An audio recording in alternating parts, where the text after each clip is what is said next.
महावीर स्वामी नयन पथगामी भवतु मे। बोलिए परम पूज्य आचार्य भगवंत गुरुदेव श्री विद्यासागर जी मुनि महाराज की जय। परम पूज्य मुनिराज श्री सौम्य सागर जी महाराज की जय। पर्युषण महापर्व की जय। उत्तम ब्रह्मचर्य दिवस की जय। परम पूज्य मुनिवर श्री विनम्र सागर जी महाराज की, मुनि संघ की। आज पर्वराज पर्युषण पर्व का अंतिम दिवस, उत्तम ब्रह्मचर्य धर्म की आराधना के निमित्त हम सभी यहां पर एकत्रित हुए हैं। आज के ही दिन अनंत काल के लिए एक तीर्थंकर इस सृष्टि को छोड़ करके और मोक्ष में जाकर के विराजमान हो गए। 24 तीर्थंकरों में से वे वासुपूज्य भगवान जो बाल ब्रह्मचारी थे, और आज ब्रह्मचर्य दिवस के निमित्त हम सब यहां पर एकत्रित हुए हैं। ब्रह्मचर्य नाम जैसे ही स्मृति में आता है, वैसे ही प्रत्येक जीवात्मा की एक ही ओर दृष्टि चली जाती है। सब लोग एक ही चीज का चिंतन करते हैं, किसी और की तरफ गिने चुने ज्ञानी होंगे कि ब्रह्मचर्य के दिन उस दृष्टि से हट करके किसी और विषय की ओर भी जाते हैं। अगर हम ब्रह्मचर्य व्रत में सिर्फ ब्रह्मचर्य शब्द को देखें तो वो दो शब्दों से मिलकर के बना। पहला शब्द है ब्रह्म और दूसरा शब्द है चर्य। इन दोनों को मिलाया तो ब्रह्मचर्य बना। वह ब्रह्मचर्य जिसका ब्रह्म शब्द बृह धातु में मनिन प्रत्यय लगा करके प्रयोग करने पर ब्रह्मन शब्द की उत्पत्ति होती है, और उस ब्रह्मन शब्द में जब कोई बाद में और प्रत्यय जोड़े जाते हैं तो उसके नकार का लोप हो जाता है। तो ब्रह्मन में जब चर शब्द जोड़ा और चर में यद प्रत्यय लगाया, तब जाकर के ब्रह्मचर्य ऐसे शब्द की व्युत्पत्ति हुई। उस ब्रह्म का क्या अर्थ होता है जिसके बारे में हम सुनने के लिए यहां पर आए हैं, तो ग्रंथकार कहते हैं कि ब्रह्म का अर्थ परमात्मा होता है। ब्रह्म का एक अर्थ आत्मा भी होता है। ब्रह्म का एक अर्थ अहिंसा भी होता है। ब्रह्म का एक अर्थ मोक्ष भी होता है। ब्रह्म का एक अर्थ अध्यात्म भी होता है। ब्रह्म का एक अर्थ सूर्य भी होता है। ब्रह्म का एक अर्थ ब्राह्मण भी होता है। ब्रह्म का एक अर्थ अन्न भी होता है। एक अर्थ ब्रह्म का जल भी होता है। ब्रह्म का एक अर्थ महत्व भी होता है। इत्यादि अनेक अर्थ इस ब्रह्म शब्द के आगम ग्रंथों में उपलब्ध हैं। और ठीक ऐसे ही वह जो चर शब्द था, यत प्रत्यय लगा करके चर्य बना और ब्रह्म के साथ जुड़ करके ब्रह्मचर्य बना, वह चर शब्द भी जो है एकार्थवाची नहीं है बंधु। उस चर शब्द के कितने अर्थ हैं, उसका अर्थ प्रयास करना भी होता है। उस चर शब्द का अर्थ जो है हलन चलन भी होता है। उस चर शब्द का अर्थ व्यवहार भी होता है। उस चर शब्द का अर्थ साधना भी होता है। उस चर शब्द का अर्थ चिंतन करना भी होता है। उस चर शब्द का अर्थ अभ्यास करना भी होता है। इत्यादि अनेक अर्थ उस चर शब्द के हैं। अब यह ब्रह्मचर्य जो शब्द है, अगर हम इसको जोड़ करके ब्रह्म और चर को बना दें तो फिर अंतर मन में गूंज उठती है कि इस धर्म के दिन कौन से ब्रह्मचर्य की उपासना करनी है और उस ब्रह्मचर्य का यथार्थ अर्थ क्या निकालना है। ब्रह्म का एक शब्द बंधुओं अहिंसा भी होता है और चर्य का एक शब्द साधना भी होता है। अहिंसा की साधना करने को भी आगम ग्रंथों में ब्रह्मचर्य कहा गया। ब्रह्म का एक शब्द वीर भी होता है। चर का एक अर्थ रक्षा करना भी होता है कि वीर की रक्षा करने को भी ब्रह्मचर्य कहते हैं। उसी प्रकार ब्रह्म का एक शब्द अर्थ ज्ञान भी होता है। चर का एक अर्थ प्रसार करना भी होता है। ज्ञान का प्रसार करने को भी आगम ग्रंथों में ब्रह्मचर्य कहा गया। ब्रह्म का एक अर्थ गुरु भी होता है और चर का एक अर्थ सेवा भी होता है। तो गुरु की सेवा करने को भी ब्रह्मचर्य कहते हैं। ब्रह्म का एक अर्थ मोक्ष भी होता है और चर का एक अर्थ ध्येय भी होता है। मोक्ष को ध्येय बनाने की चर्या को भी ब्रह्मचर्य कहते हैं। उसी ब्रह्म के लिए गुरुदेव कहते हैं कि ब्रह्म का एक शब्द अर्थ धर्म भी होता है और चर का एक अर्थ चिंतन करना भी होता है कि धर्म का चिंतन करने को भी आगम ग्रंथों में ब्रह्मचर्य शब्द से सुशोभित किया गया। कितने सारे शब्द हो गए इस ब्रह्मचर्य व्रत की आराधना करने के लिए। और आचार्य भगवंत कहते हैं प्रसंग के अनुसार सभी अर्थ अपनी अपनी सत्य प्रासंगिकता को सिद्ध करते हैं। अब हमें यह देखना है कि किस प्रसंग में किस व्यक्ति के लिए कौन से अर्थ में कौन सा ब्रह्मचर्य उपस्थित किया जाता है। जो महापुरुष, जो मुनि महाराज बियाबान जंगल में सिंघनी के मुख में इस औदारिक देह को पड़ी हुई है और वहां पर वो ब्रह्मचर्य की साधना कर रहे हैं, तो उनका ब्रह्मचर्य और आपके ब्रह्मचर्य में बहुत अंतर है बंधु। उनका ब्रह्मचर्य मोक्ष की साधना को ध्येय बना करके किया गया, वह आत्मा उपलब्धि के लिए पुरुषार्थ, उसको ब्रह्मचर्य कह रहे हैं। और हमारी समान मानसिकता जो रहती है, हमारे ज्ञान का बहुत मंदा क्षयोपशम रहता है, तो हम ब्रह्मचर्य का एकमात्र अर्थ निकालते हैं, वीर की रक्षा करने का नाम ब्रह्मचर्य है। उन मुनि महाराज को देखिए जिनके जीवन में यह ब्रह्मचर्य व्रत घटित होता है बंधुओं। कल भी मैंने इस बात को कहा था कि आपने एक एक धर्म को समझने के लिए एक एक दिन दिया है, लेकिन साधक एक साथ इन 10 धर्मों का प्रत्येक समय पालन करता है। और आपने तो 10 दिन में 10 धर्मों का व्याख्यान सुना, भावनाएं बनाई और यहां से आज जाने की तैयारी कर रहे होंगे। कुछ लोगों को असंयम बहुत जोर से आवाज दे रहा होगा कि आओ जी हमारे पास। कई दुकानें मकाने लोग बुला रहे होंगे, सबने अपनी अपनी धारणा बनाई होगी। लेकिन जो उत्तम ब्रह्मचर्य के धारक मुनि महाराज होते हैं, वे उत्तम ब्रह्मचर्य के धारक मुनि महाराज आपके जैसे मात्र 10 दिनों से नहीं बनते, 2, 5, 10 सालों से नहीं बनते। वे उत्तम ब्रह्मचर्य के धारक मुनिराज जब तक अपने साध्य को प्राप्त ना कर लें, इस सभी प्रकार के ब्रह्मचर्य का एक साथ निरंतर पालन करते हैं। मोक्ष अहिंसा की साधना करना भी ब्रह्मचर्य है, वीर की रक्षा करना भी ब्रह्मचर्य है, ज्ञान का प्रसार करना भी ब्रह्मचर्य है, गुरु की सेवा करना भी ब्रह्मचर्य है, मोक्ष को ध्येय बनाना भी ब्रह्मचर्य है, धर्म का चिंतन करना भी ब्रह्मचर्य है। आपके जीवन में इन सारे प्रकार की जो ब्रह्मचर्य की श्रेणियां हैं, इनमें से कोई एक आध श्रेणी घटित होती होगी।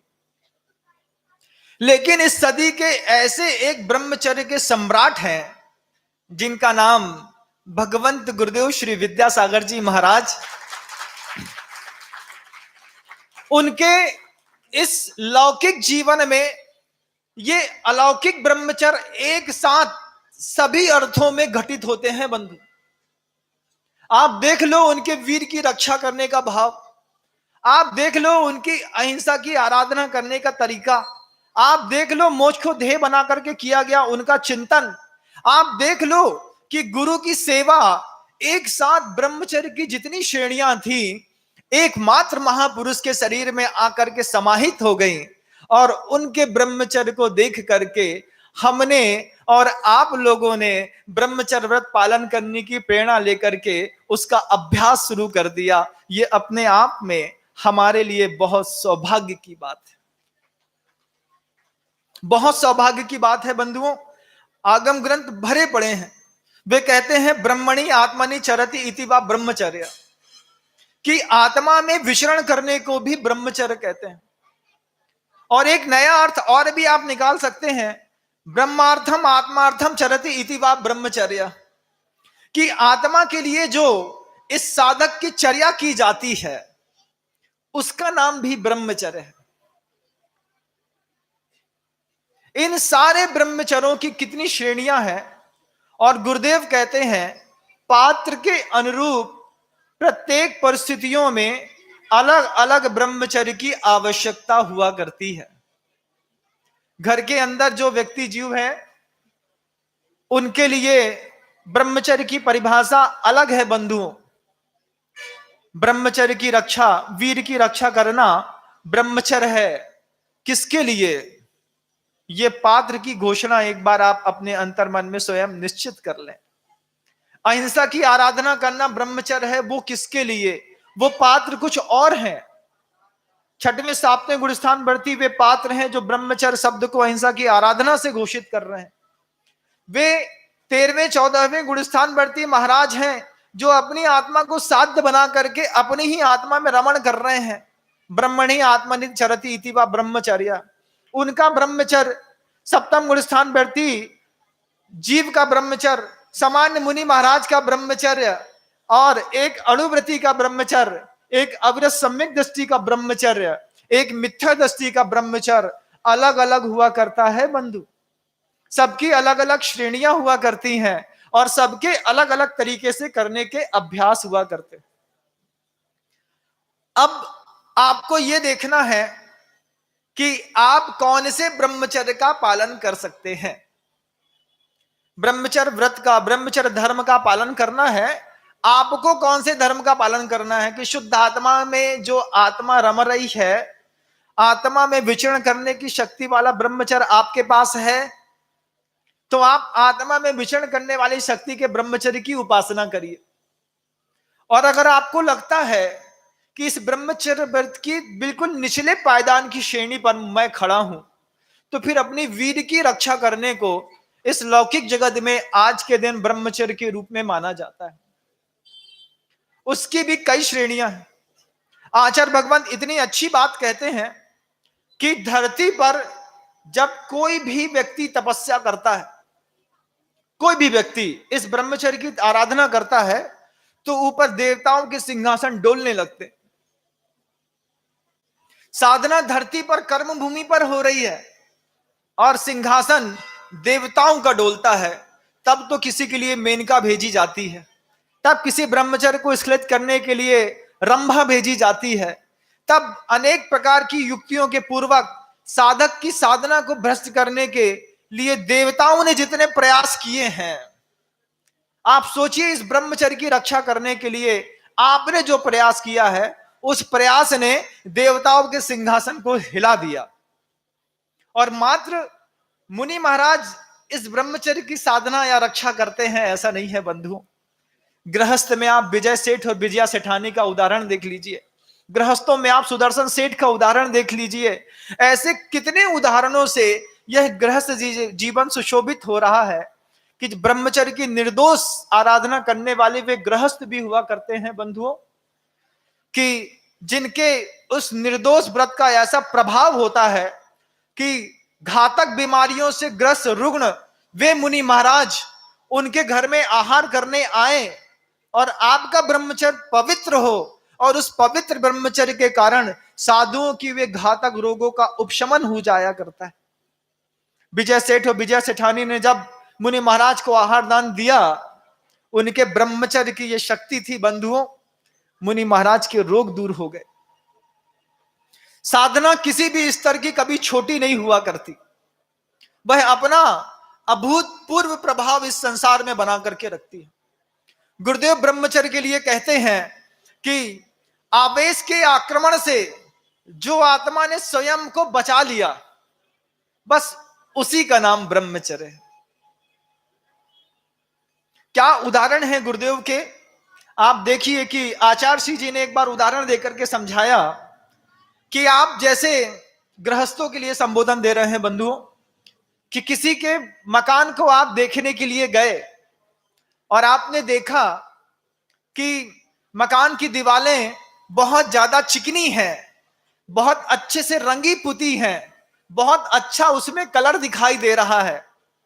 तो जैसे उस मकान की दीवारों को देख करके एक बार आपको उसके स्पर्श करने का भाव हो जाता है, स्पर्श कर भी लेते होंगे आप, कितनी चिकनी है, कलर कैसा है, छूटता है कि नहीं छूटता। आचार्य भगवंत कहते हैं ठीक इसी तरीके से जैसे किसी दीवार को देख करके छूने का आकर्षण पैदा हो जाता है, उससे अपने आप को बचाए रखने का नाम ब्रह्मचर्य है। वो दीवारें मिट्टी की भी हो सकती हैं और चेतन मिट्टियों की भी हो सकती हैं। ये रंगे पुते शरीर को देख करके, चिकने चुपड़े शरीर को देख करके कई लोगों को उनको छूने का जो भाव हो जाता है, उस भाव से अपने आप को जो बचा गए, उनको ब्रह्मचर्य कहा जाता है। ये ऐसा अद्भुत ब्रह्मचर्य और ऐसे पवित्र उदाहरण तो सिर्फ गुरुदेव की प्रज्ञा से प्रसूत हो सकते हैं बंधु। हमारी तो मानसिकता तक वहां पर नहीं जाती, हम सोच भी नहीं सकते कि इस प्रकार के ब्रह्मचर्य से हम अपने आप को कभी भावित कर पाएंगे। आचार्य भगवंत ने कहा एक बार, जेठ की गर्मी में आपको पैदल निकाल दिया जाए दिगंबर रूप में, नीचे से धरती जल रही है, ऊपर से सूर्य तप रहा है, तब भी आदमी को इतनी पीड़ा नहीं होती जितनी पीड़ा उसको उसकी वासना पैदा करती। जेठ की गर्मी सहनीय है, लेकिन वासना इस जीव के लिए बिल्कुल असहनीय तत्व है बंधु। और इस आत्मा का वो जो स्वभाव नहीं है, उसमें गाफिल होकर के गुरुदेव कहते हैं कि कितनी कठिनाई के जीवन जीने का इन लोगों ने अभ्यास कर लिया। कितना सरल है जीवन जीना, साधुओं को समझाते हैं। बोले गृहस्थों को देखो कितना कठिन करके बैठे हैं अपनी जीवन शैली, और इतने कठिन जीवन में रह करके वो धर्म ध्यान करना चाहते हैं। चाहे तो थोड़ी सरलता भी अपने जीवन में स्वीकार कर सकते हैं, लेकिन उनकी मति मारी गई है। वो चिकनी चुपड़ी दीवालों को देख करके उसको छूने के और उससे चिपकने के इतने अभ्यासी हो गए हैं कि ब्रह्मचर्य की वह उत्कृष्ट परिभाषा जो नमीनाथ भगवान के स्तोत्र पाठ करते हुए कही गई, अहिंसा भूतानाम जगत विदितम ब्रह्म परमम, उसके तक तो स्पर्श करने का भाव भी उन गृहस्थों को कभी पैदा नहीं होता। तो महाराज, दो प्रकार के ब्रह्मचर्य होते हैं, एक निश्चय का ब्रह्मचर्य होता है और एक व्यवहार का ब्रह्मचर्य होता है। वही व्यवहार का जो ब्रह्मचर्य होता है बंधुओं, वो निश्चय के ब्रह्मचर्य के लिए कारण होता है। वो व्यवहार का ब्रह्मचर्य क्या है महाराज? क्योंकि व्यवहार तो, हम तो व्यवहारी जीव हैं, निश्चय में तो साधु संत रहते हैं, आप रहना भी चाहते हैं, प्रयास भी करिएगा बंधुओं, लेकिन निश्चय व्यवहार के आश्रय को लेकर के ही प्राप्त होता है। गुरुदेव क्या कहते हैं कि देखो, व्यवहार के ब्रह्मचर्य के लिए और उस अहिंसा भूतानाम जगत विदितम ब्रह्म परमम, उस निश्चय के ब्रह्म को प्राप्त करने के लिए आचार्य उमा स्वामी जी महाराज ने एक सूत्र लिखा है। कैसा है कि व्यवहार का ब्रह्मचर्य क्या है? स्त्री राग कथा श्रवण, तन मनोहरांग निरीक्षण, पूर्व रतानुस्मरण, व्रस एष रस स्व शरीर संस्कार त्यागाह पंच इति ब्रह्मचर्य व्यवहार है। सब व्यवहार ब्रह्मचर्य निश्चय ब्रह्मचर्य से कारणम। ये क्या है कि ब्रह्मचर्य मात्र स्पर्शन इंद्रिय संबंधी नहीं होता बंधु। उस ब्रह्मचर्य व्रत की व्याख्या करते हुए सबसे पहले कहा कि स्त्री राग कथा श्रवण, स्त्रियों के कारण, स्त्रियों की राग संबंधी कथाओं को सुनने के लिए सबसे पहले अपने श्रोत्र इंद्रिय का ब्रह्मचर्य स्वीकार करो, इसको कान को ब्रह्मचारी बनाओ। उसके बाद तन मनोहरांग निरीक्षण, आंख को ब्रह्मचर्य व्रत की परिभाषा सिखाओ। तो उसके पश्चात आचार्य भगवान कहते हैं स्त्री राग कथा श्रवण, तन मनोहरांग निरीक्षण, पूर्व व्रतानुस्मरण, अपने मन को भी पूर्व में जो भोग लिए हैं उससे अपने आप को खींच करके उम्मग्गम गच्छन्तम शिव मग्गे जो ठवेदी अप्पाणम सो थिदि करणेन जुदो सम्मा दिट्ठी मुड़े दब्बो, कि उन मार्ग में तुम्हारा मन चला गया, तुम्हारी आत्मा चली गई, कुछ सोचने लगे, कुछ विचार करने लगे, उस उन्मार्ग में गई हुई आत्मा को शिव मार्ग में स्वयं स्थापित करो। किसी का सहारा नहीं लेना है, ग्रंथ का, संत का, किसी का सहारा नहीं लेना है, खुद स्थापित करो। फिर मन से पूर्व व्रतानुस्मरण, और उसकी रक्षा करने के लिए फिर रसना इंद्री का ब्रह्मचर्य स्वीकार करो। व्रस एष्ट रस, दो शब्द दिए, एक व्रस रस, एक इष्ट रस। व्रस रस क्या है महाराज? व्रस शब्द वृषभ से बना है, वृषभ कहते हैं बैल को, और ऐसा भोजन जैसा बैल जब आहार करने के बाद उन्मत्त हो जाता है और उन्मत्त होकर के जैसी वह स्वच्छंद चर्या करता है, आचार्य उमा स्वामी जी महाराज कहते हैं कि व्रस रस का त्याग करो, कि ऐसे भोजन का त्याग करो जिसके माध्यम से तुम्हारी इंद्रियां वृषभ के समान उन्मत्त हो जाती हैं। ऐसे भोजन का त्याग, ये क्या होता है महाराज? इष्ट रस तो अलग होता है। इष्ट रस क्या है कि थाली में नाना प्रकार के व्यंजन रख दिए और आपसे जब अनुरोध किया कि इनका भोजन करिए, करना तो आपको सारे भोजन है, उसके बाद भी कवल का पहला ग्रास उठा करके जिस तरफ आपका हाथ जाता है, चटनी में, नमक में, अचार में, पापड़ में, किसी और चीजों में, उन सारे भोजन को आपको ही करना है बंधु। लेकिन उसमें भी जो पहली दृष्टि जिस भोज पदार्थ की तरफ जाती है उसको आचार्य भगवंत कहते हैं इष्ट रस। सबसे पहले क्या खाएंगे? सबसे पहले ये खाएंगे।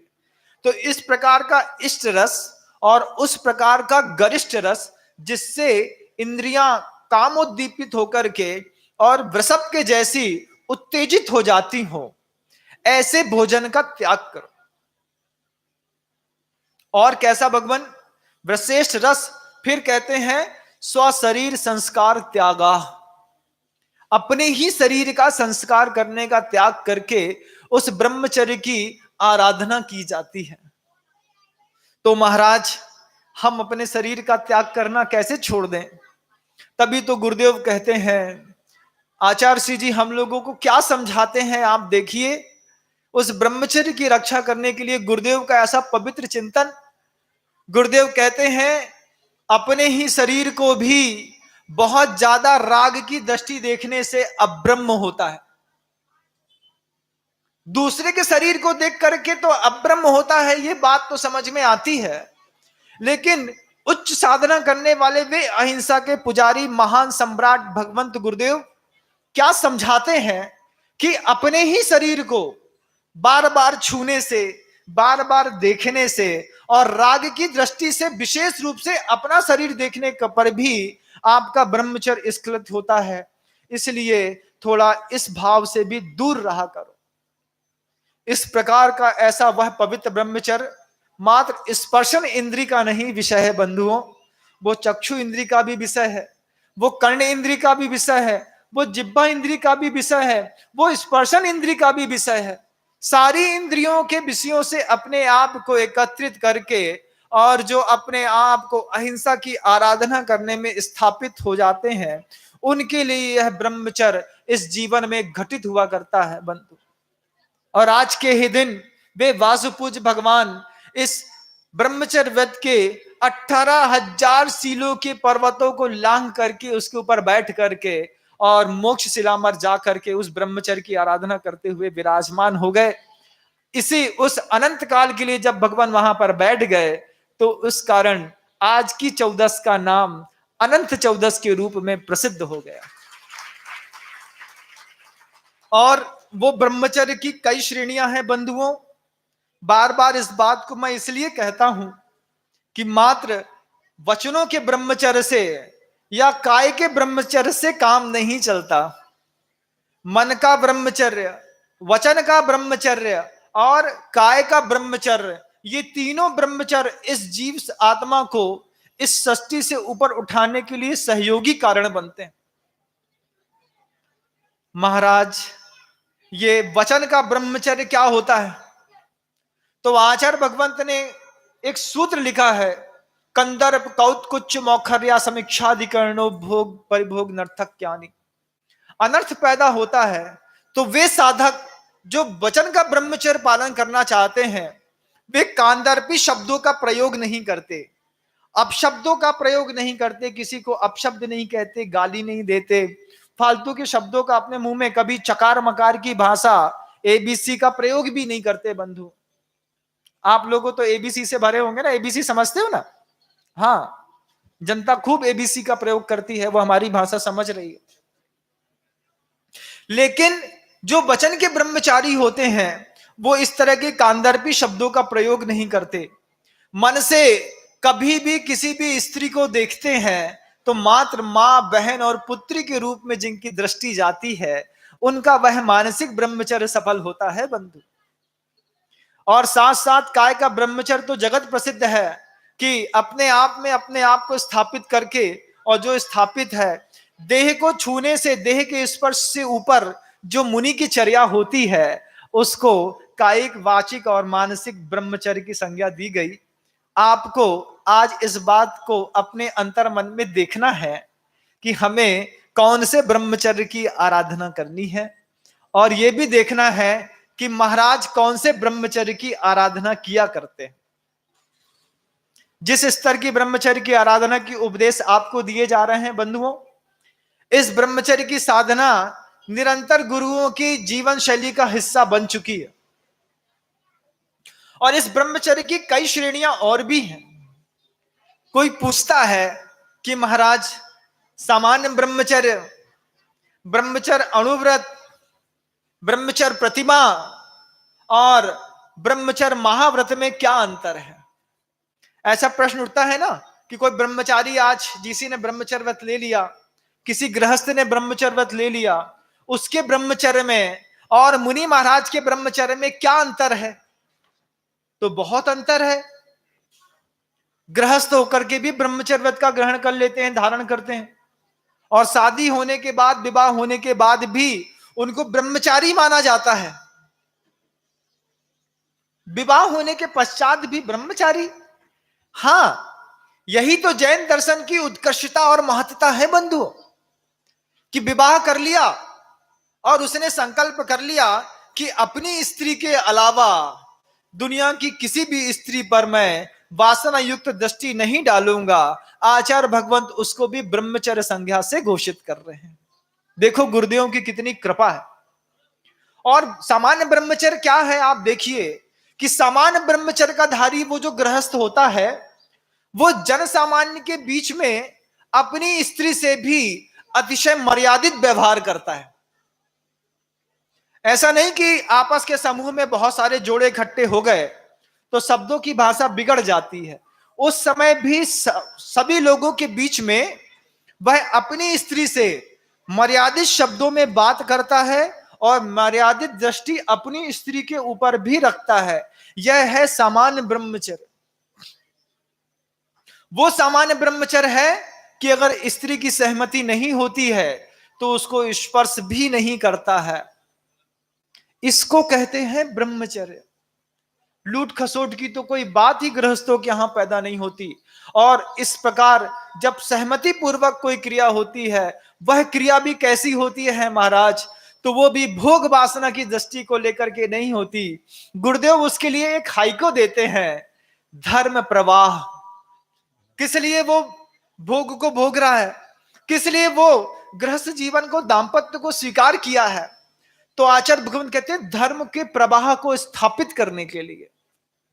और गुरुदेव का इतना निर्मल हाइको है, धर्म प्रवाह, प्रवाहित हुआ क्या? धर्म प्रवाह प्रवाहित हुआ क्या? बिना विवाह। कि धर्म के प्रवाह को स्थापित करने के लिए भी विवाह एक नितांत आवश्यकता है। और उस नितांत आवश्यक कर्म गृहस्थ के द्वारा करके उस धर्म के प्रवाह को सुरक्षित करने के लिए दाम्पत्य की जो क्रिया की जाती है, उस क्रिया को करने के बाद भी उनकी अंतर्मन की निर्मलता और आचार्यों का इतना आशीर्वाद है कि अगर वह एक में स्थापित होकर के स्वदार संतोष व्रत ले लेते हैं, एक पत्नी का व्रत ले लेते हैं, आगम ग्रंथ उनको विशुद्ध ब्रह्मचर्य का धारी, इस ब्रह्मचर्य धर्म का पालन करने वाला आराधक मानते हैं। उसी ब्रह्मचर्य को धारण करने वाला जब वह पहली प्रतिमा से लेकर के छठवीं प्रतिमा तक प्रवेश करता है तो अपनी ही पत्नी के साथ दिन में संसर्ग का त्याग कर देता है। और इतना ही नहीं, अपनी पत्नी के साथ दिन में संसर्ग का त्याग करने के साथ साथ ही वो घर में विवाह इत्यादि तो करवाता है। घर में शादी संबंध बच्चे का करना है, भाई का करना है, बहन का करना है, किसी का करना है, इसमें उसकी पहले से छठवीं प्रतिमा तक की अनुमोदना रहती है कि दूसरे को अब्रह्म के लिए भेज रहा है लेकिन खुद ब्रह्मचारी है। लेकिन अपनी पत्नी के साथ भी दिन में कभी भी ना इस शब्द से वाचनिक ब्रह्मचर्य को स्खलित करता है, ना मानसिक ब्रह्मचर्य की अनुरोध करता है, और ना ही इसी प्रकार से कायिक अब्रह्म की उपासना करने का प्रयास करता है। बहुत बड़ा संकल्प है गृहस्थ का, पहली से छठवीं प्रतिमा तक।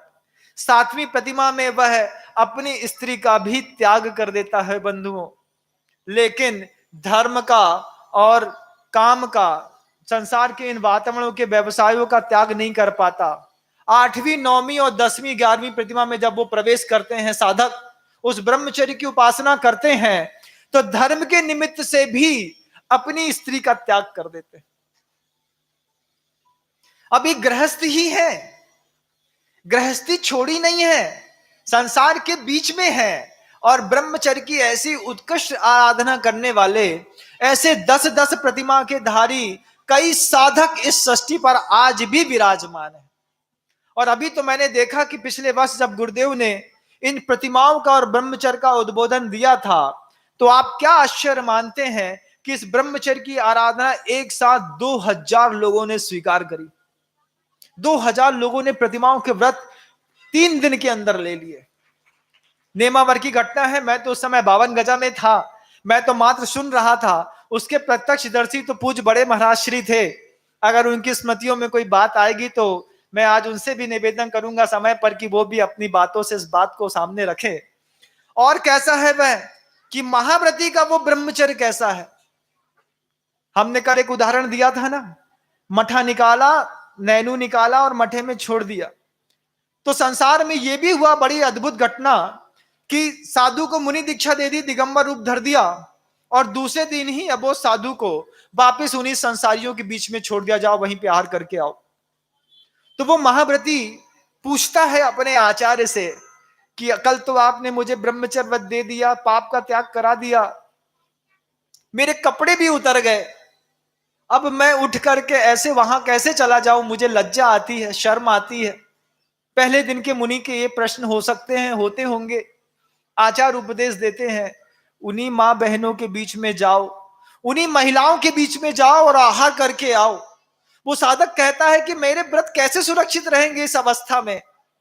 तो आचार्य भगवंत कहते हैं, वस्तु व्यवस्था को बदलो मत, मात्र वस्तु व्यवस्था को समझो।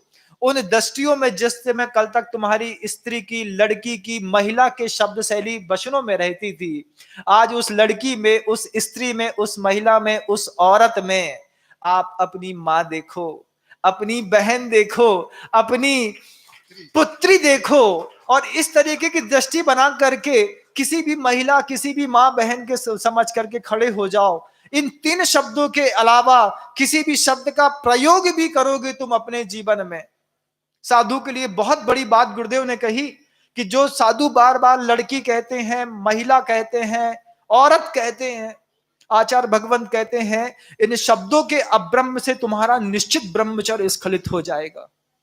तो वैसे वे महान साधु जो ब्रह्मचर्य की वाचनिक आराधना करते हैं, वे शब्दों में भी कभी किसी को लड़की और महिला नहीं कहते, शुद्ध हृदय से मात्र मां बहन के रूप में ही संबोधित करके अपने इस निर्दोष जीवन को जीने का प्रयास करते हैं और साधना करते हैं। बंधुओं, ये अद्भुत ब्रह्मचर्य है। आप सोचिए आपको किस स्तर का ब्रह्मचर्य पसंद है और किस स्तर की आप उस ब्रह्मचर्य की आराधना कर सकते हैं। मात्र स्पर्शन इंद्रिय का नाम ही ब्रह्मचर्य नहीं है।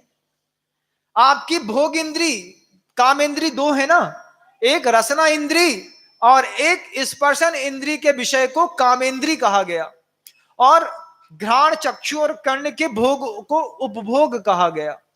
तो इन दोनों कामेंद्रियों को सुरक्षित रखने की आज इस वर्तमान परिस्थिति में बहुत आवश्यकता है, और इस व्यवहार ब्रह्मचर्य को पालन करने पर धीरे धीरे आपको अपनी ही आत्मा में रमण करने का जो सौभाग्य मिलता है, जब आप अपने गुण स्थानों को बढ़ाते हुए शुद्धात्मा की उपलब्धि के लिए निश्चित योग निरोध का पुरुषार्थ करते हैं, उस पुरुषार्थ की भूमिका इस प्राथमिक भूमिका से उत्पन्न होने वाली भूमिका है बंधुओं। और मैं तो ये सोचता हूं कि जो निश्चित अपने आप को मुमुक्षु समझते हैं, जिन्होंने द्रव्य गुण और पर्याय का निरंतर चिंतन कर लिया है, निरंतर जो समय सार के अभ्यासी हैं और जो पर्याय और शुद्ध पर्याय को जानते हैं, शुद्ध पारिणामिक भाव की ऊपर जिनकी 20-20 साल से दृष्टि है, मैं तो मानता हूं कि इनके मन के अंदर तो कभी भी अब्रह्म सेवन का भाव भी पैदा नहीं होता होगा। वे मुमुक्षु जो निरंतर समय सार का अध्ययन, स्वाध्याय अध्ययन करते रहते हैं, द्रव्य गुण पर्याय से जिन्होंने अपनी आत्मा को जान लिया, वो क्यों किसी स्त्री की ओर आकर्षित होते होंगे। वे घर के अंदर रहकर के शुद्ध ब्रह्मचर्य का पालन करते हैं। यह अपने आप में बहुत अद्भुत प्रसंग है बंधु। हमको उस ब्रह्मचर्य की आराधना करने के लिए एक भूमिका बनानी पड़ी। उन्होंने तो सिर्फ ज्ञान का 6 उपशम बढ़ाया, द्रव्य गुण पर्याय को समझा और अपनी ही आत्मा में रमण करने की कला सीख ली, और बाहर के बारे में सब नक्खी है कह करके छोड़ दिया और किसी भी स्त्री के स्पर्श से मुक्त हो गए। बड़ी गजब की साधना है बंधुओं गृहस्थ की, लेकिन होती नहीं है। समय सार की आराधना करने वाले भी रात में किन स्थितियों में पाए जाते हैं, ये आप तो उन समय सार के आराधकों और मुमुक्षु से जाकर के पूछिएगा बंधुओं, और फिर उनसे भी पूछिएगा कि जब द्रव्य गुण पर्याय के बारे में तुम्हारा यथार्थ तत्व निर्णय इतना कठिन और कठोर और प्रबल हो चुका है, फिर कैसे तुम्हारी आत्मा इस उन्मार्ग में चली जाती। और अगर बाद में भी उन्मार्ग में आत्मा चली जाती है तो निश्चित मानिएगा कि अभी वो तत्व का सही निर्णय अपने जीवन में कर नहीं पाए हैं। वचनों के तत्व के निर्णय में और मन के तत्व के निर्णय में, उनमें भी अभी जमीन आसमान का अंतर दिखाई दे रहा है। कैसा है ये ब्रह्मचर्य और किसके लिए कौन सी स्थितियों का है। आचार्य भगवंत के लिए अहिंसा की साधना करने का नाम ही ब्रह्मचर्य है बंधुओं। ये पिछी कमंडल के साथ जो दिगंबर साधु की प्रवृत्ति होती है, निर्दोष ऐषणा समिति, ईर्या समिति का पालन करते जब वो चलते हैं, तब आपको लगता है कि मात्र ईर्या समिति का पालन हो रहा है, लेकिन आचार्य भगवंत कहते हैं अहिंसा भूतानाम जगत विदितम ब्रह्म परमम। सबसे बड़ा ब्रह्म क्या है? अहिंसा, और जीवों में उसकी चर्या। इस पिछी कमंडल के साथ भी ब्रह्मचर्य का निर्दोष पालन किया जा रहा है। आपकी दृष्टि का लेकिन विषय नहीं बनता, आपकी दृष्टि का विषय बनती है वो मात्र एक स्पर्शन इंद्री और भोग इंद्री को छोड़ देते हैं। और जबकि गुरुदेव कहते हैं कि इस भोग इंद्री के ऊपर ही, इस रसना इंद्री के ऊपर ही आपकी स्पर्शन इंद्री की प्रबलता और पुरुषार्थहीनता निश्चित होती। क्या खाते हो इससे निश्चित होता है कैसा सोचते हो, क्योंकि जब भोजन में निर्विकारता नहीं होती तो कभी भी विचारों में निर्विकारता उत्पन्न नहीं हो सकती। जब विचारों में निर्विकारता उत्पन्न नहीं हो सकती, तब कभी भी तुम्हारी साधना निर्विकार नहीं हो सकती। जब तुम्हारी साधना निर्विकार नहीं हो सकती, कभी भी तुम्हारा ध्येय शुद्धात्मा को प्राप्त करने का साहस नहीं कर पाओगे। और जब तुम्हारी योग की शुद्धि नहीं हो सकती, तो तुम्हें कभी भी कैवल्य की प्राप्ति भी नहीं हो सकती। उस कैवल्य की प्राप्ति के लिए शुरुआती चरण पे आचार्य भगवंत कहते हैं, इस जिह्वा इंद्रिय के ब्रह्मचर्य की साधना का पुरुषार्थ गृहस्थ हो या साधु, सबको करना चाहिए। कितने ऐसे गृहस्थ हैं बंधुओं, नाली के ठेले में खड़े हो जाते हैं। नाली के ऊपर जो ठेला लगा रहता है, फुल्की का, चाट का, पकौड़ी का, पिज्जा का, बर्गर का, चाउमीन का, डोसा का, दुनिया भर की चीजें, पैक्ड आइटम जो चलते हैं, ये क्या है महाराज? ये वो चीजें हैं जो आपको कामुक करके इस संसार में फंसाने का पहला कारण बन रही। जितने भी विदेशी कंपनियां हैं बंधुओं, उन्होंने सूक्ष्म अध्ययन करके सिर्फ 2 चीजों में विषाक्तता फैलाई है। सबसे पहले भोजन में विषाक्तपना कहां से आया? तो विदेशी कल्चर से आया। कल ही एक महिला हमसे कह रही थी, हमारी बच्ची को रोटी बनाते नहीं बनती, लेकिन चाइनीज बहुत अच्छे से बना लेती है। पिज्जा बर्गर चाइनीज बहुत अच्छे से बना लेती है महाराज। हमने कहा चाइनीज घर में कितने दिन खाएगा कोई व्यक्ति, बताओ? आरा रोड को पानी में डाल करके उबाल करके उसका चाइनीज बनाते हो, क्या रोज रोज खा सकते हो?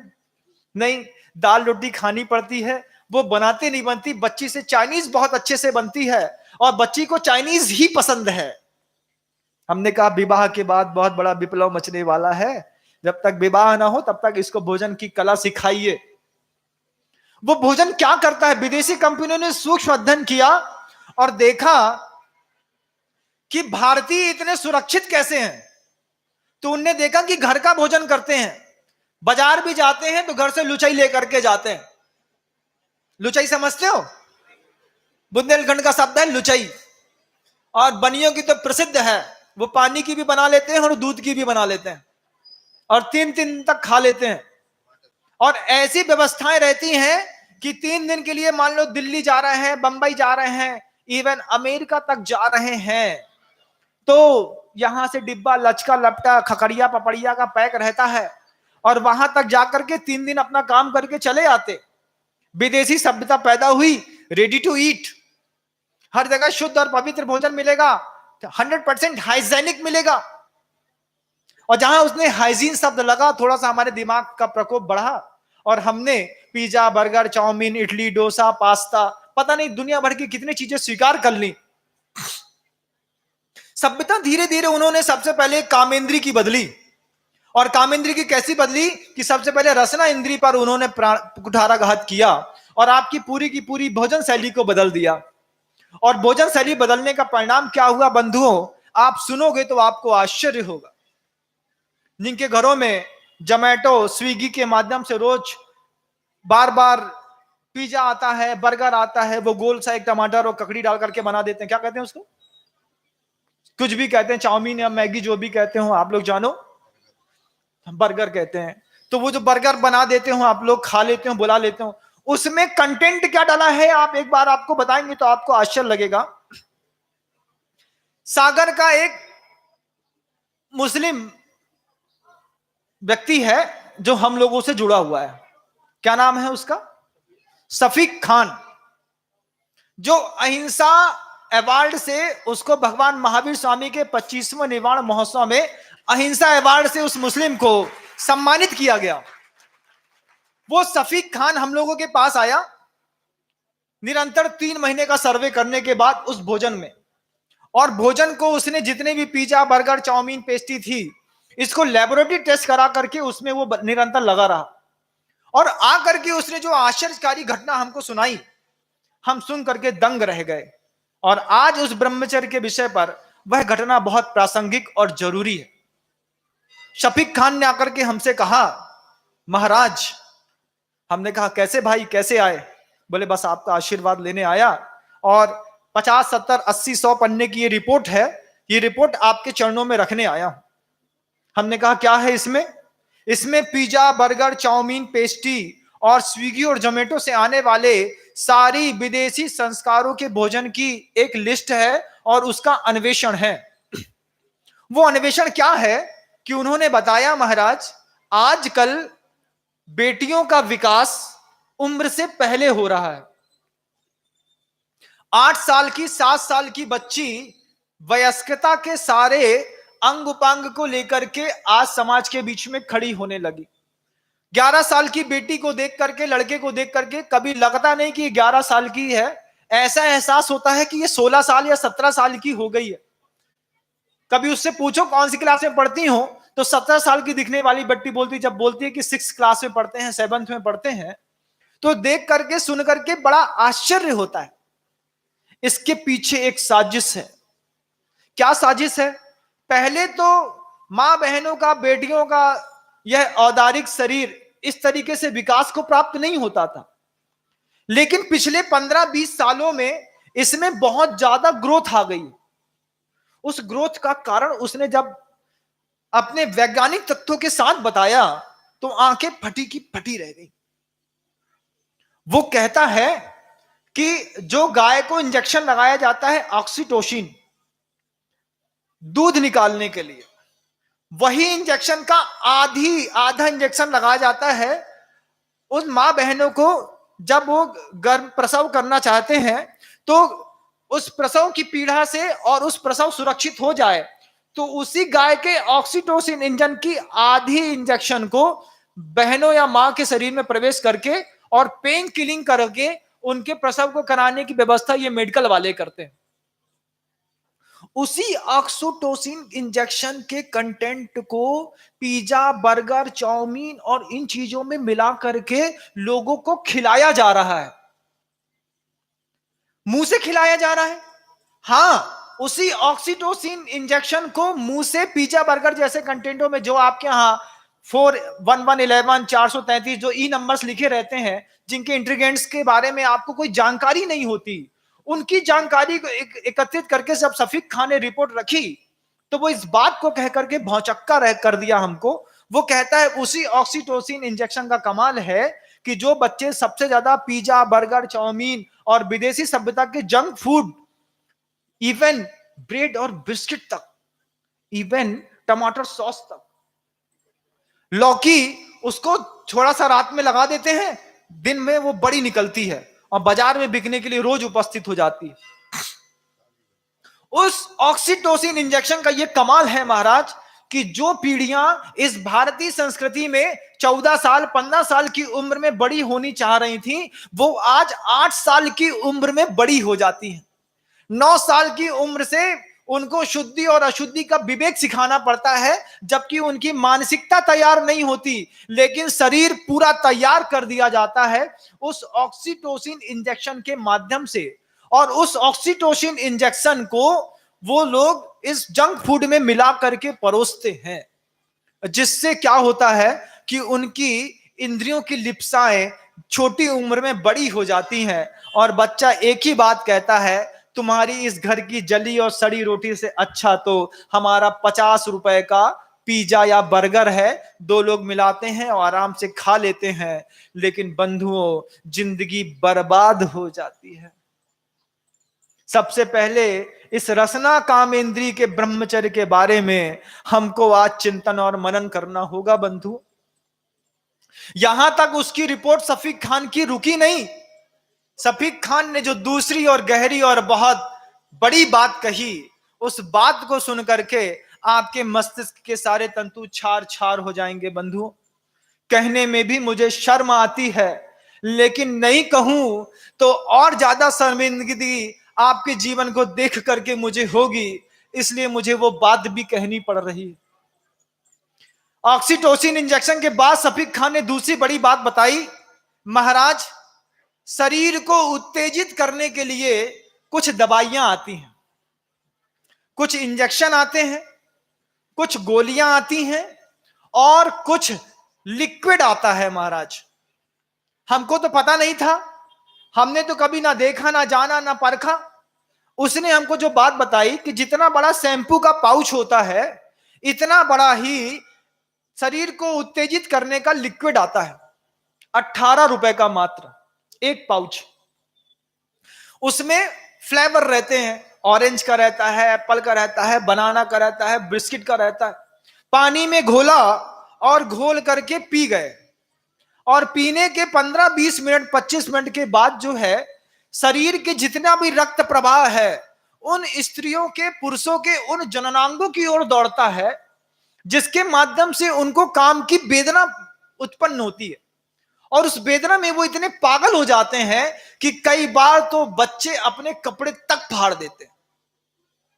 अब उसने ये जो और भयानक बात बताई कि इस तरीके के लिक्विड का प्रयोग लोग भोजनों में मिला करके, और बड़े बड़े स्वीट्स कॉर्नर पे, और बड़ी बड़ी जो आपके यहाँ रेस्टोरेंट और नेशनल फूड्स के जो रहते हैं ना, गैरे का है या फिर दूसरी चीजों का है, तो आप जहां भोपाल में जाएंगे या फिर कहीं और जाएंगे, देखेंगे fast food, pizza, burger, chow mein, dosa, masala. Market से मात्र आप निकलो और उसकी जो भाप आती है, उसकी जो खुशबू आती है, उससे जिसकी खाने की इच्छा नहीं होती उसके भी खाने के भाव हो जाते हैं। घर से शुद्ध भोजन करके चला और मार्केट में जाकर के फिर एक डोसा अंदर करके चला आया, फुल्की खा करके चला आया। उसके पीछे का एकमात्र कारण है महाराज कि वो कामोत्तेजक जो दवाइयां थी वो आजकल के लोग इन कंटेंटों में मिला करके लोगों को खिला रहे हैं।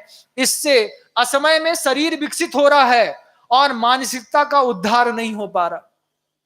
मानसिकता तो उतनी है 6 साल की बच्ची की, शरीर है 14 साल की बच्ची का।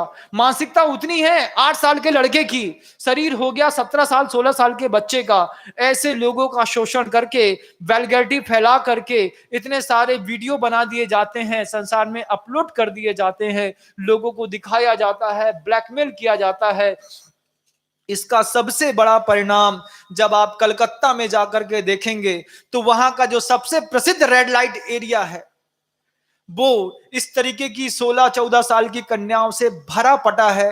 क्या समझते हो बंधुओं, करीब 20,000 ऐसे वर्कर्स हैं जो वहां पर जाकर के देह का व्यापार करते हैं। उसकी शुरुआत होती है आपके जंक फूड से, और आप कहते हैं कि महाराज हमारा बच्चा पढ़ने के लिए गया है, वो जंक फूड नहीं छोड़ पाएगा, पिज्जा, बर्गर, ब्रेड, बिस्किट नहीं छोड़ पाएगा।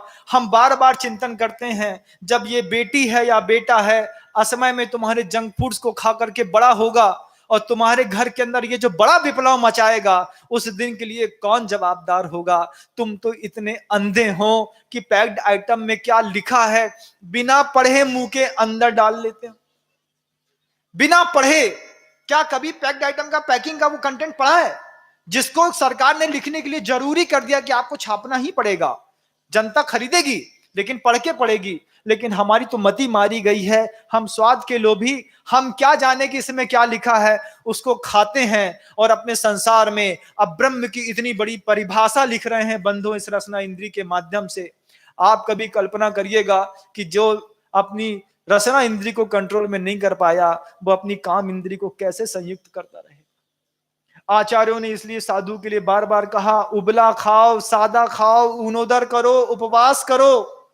उसके बाद भी मन का नहीं मिलेगा, ठंडा मिले गरम मिले जैसा मिले लेकर के आओ और उसमें राग द्वेष नहीं करो, तब जाकर के तुम्हारे जीवन में अहिंसा भूतानाम जगद विदितम ब्रह्म परमम की पर्याय घोषित होगी।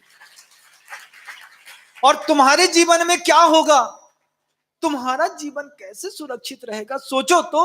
अपने बच्चों के बारे में, माता पिता हो, संतान पैदा करी है, उसकी शादी की चिंता है, लेकिन उसके संस्कारों की चिंता भी थोड़ी सी होनी चाहिए।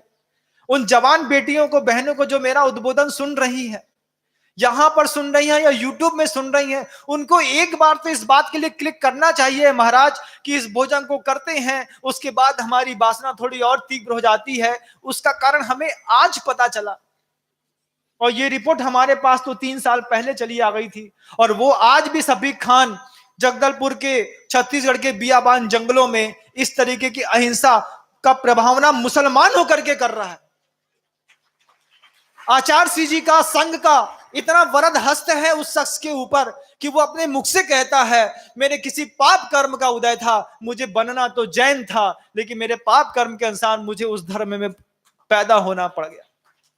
और तो और इतना वो सहज और सीधा नहीं है, मुसलमानों ने उसको मारने के लिए फतवा जारी किया, खुद उसके लिए हथियार चलाए, सब कुछ किया, उसके बाद भी वो बच गए और सुरक्षित है। ये अपने आप में अहिंसा की बहुत बड़ी प्रभावना है। इस अहिंसा की साधना करने वालों को भी ब्रह्मचर्य कहा जाता है। बंधुओं, आप अपने अंतर मन को टटोलिएगा, आप सोचिएगा कि किस किस स्तर का ब्रह्मचर्य होता है।